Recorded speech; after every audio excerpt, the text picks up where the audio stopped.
akıl huştan ayırma, ayırma.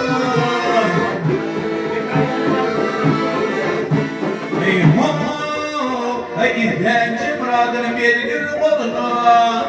Ananladı ya yoldaştan ayırma. Ey ho, ey izlenci muradını vergin oluna. Ananladı hak sırdaştan ayırma.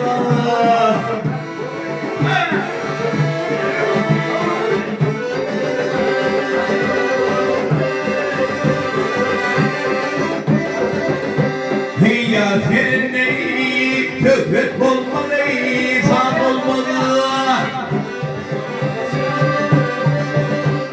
Ya seninle gel aydın olmalı, sağ olmalı.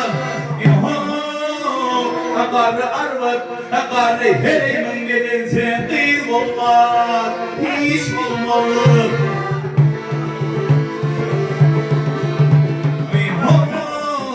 Kışın kış gelmeden yağ olmalı. Elvan gülleri karlı kışkınla ayırmalı.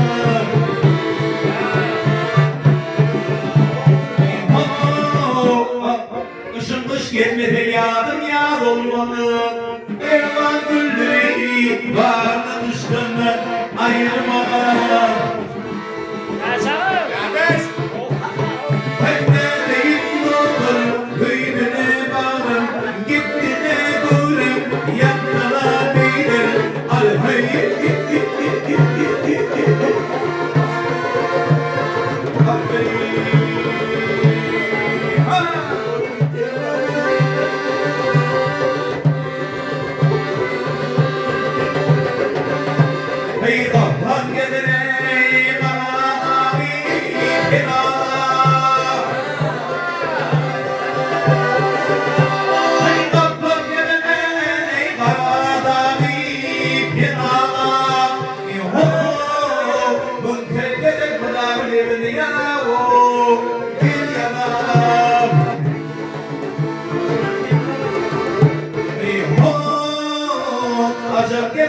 Haridun kovala bir vakit geldi değerli yaşlarını ayırma.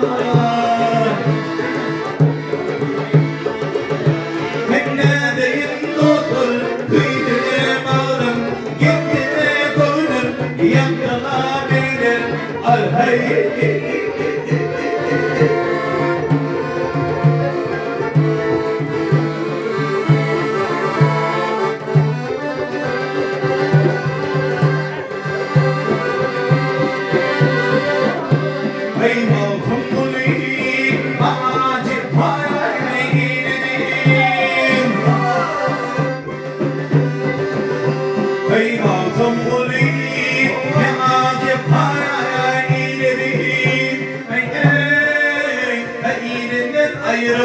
Hemimliden ayırıp gida eyledin, eyledin.